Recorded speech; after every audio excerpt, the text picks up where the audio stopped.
Hey, what's up, everybody? True Boxing here. Thank you for coming back to Get Hit with the Truth. So today, doing the what's next on the Undefeated and Undisputed Junior Welterweight Champion of the World at 140 pounds, Josh Taylor. Taylor's coming off of a very controversial 12-round split decision victory over Jack Catterall, who was his mandatory challenger. Taylor really escaped with the title. From what I read, I only got to see a little bit of the fight, so I didn't get to do the score the rounds. But from what I'm reading, for all intents and purposes, a lot of people feel like he lost that fight. So, you know, be that as it may, it was a close one, you know. But most people feel that he lost the fight. And you know, the vibe I'm getting from this one is much the Sergey Kovalev versus Andre Ward, the first fight. You know, because I know you can call it. Turn right onto the California 1 North. There's an instance where you can say that a guy deserved to win in a close fight, and I think it's when you score a knockdown in that close fight, and you just can't see the other guy winning more than a certain amount of rounds. And that's what I felt about Kovalev and Ward. I always felt that fight, there was no way that Ward won 7 rounds and then you add the knockdown on top of it. It was just bullshit. And I thought Kovalev won that fight. And I'm an Andre Ward fan, but Kovalev deserved the first fight. And that's the vibe I'm kind of getting from this one right here, from this fight with between these two guys, you know, because you had Taylor coming in, and he just didn't do as much. He also took the knockdown. So from what I've read, you know, now what's next for Josh Taylor, the undisputed champ?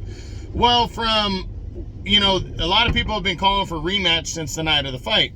Taylor came out and said that he would rematch him, but not at 140, that he'll fight him at at catch weight now, or 147, because he says he's most likely done with 140 pounds. But I think that's bullshit. I think Taylor needs to rematch Catterall at this weight. So, you know, I was kind of disappointed to hear that he wouldn't give him that rematch. I hope he gets pressured into rematching Catterall, because he definitely was overlooking him, and now he can definitely he can get back to where he was if he goes out there and dominates Catterall in a rematch and doesn't make the excuse of weight. Because look who else has done that, Teofimo Lopez, and he's really gotten a bad rap for it, you know. And the only way you prove yourself is by rematching him, going out there and beating him. And if he struggles again, he can say, hey, I told you it was the weight. I came back down to leave no doubt. But don't be afraid of losing. I think that's the thing that people are upset about, is he's so afraid of losing the rematch that he doesn't want to come back down to 140. And if weight has something to do with it, don't be afraid of losing.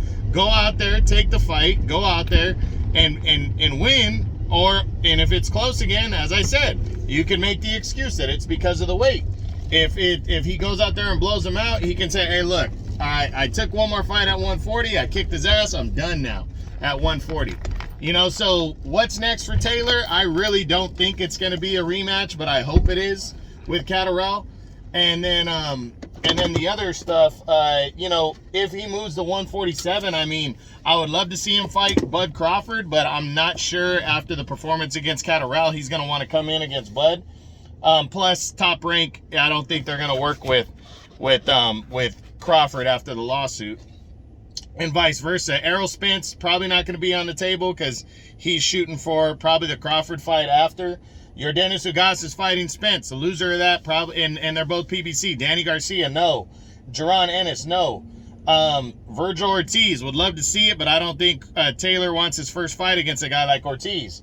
Radza Butayev, would love to see that fight, but he's got mandatories tied up. Josecito Lopez, maybe Conor Benn in an all-British battle, you know, all United Kingdom battle, but I really don't see that one either. I don't think he wants that to be his first fight. So if Taylor truly does move to 147 and he doesn't get the Catterall rematch, I think he's probably going to fight somebody on a lesser level, you know, like a lower-end welterweight, and make his debut there and just test the waters. That's what I see Taylor doing. But I hope he stays here at 140 and gives Catterall the much-deserved rematch, or I would like to see him take on somebody real like Crawford, but I really am leaning towards both of those not being likely. So that's it. That's what I got. That's the what's next on Josh Taylor, the undefeated and undisputed junior welterweight champion of the world, following a controversial split decision victory over Jack Catterall. I hope you guys enjoyed it. True Boxing, you've been hit with the truth.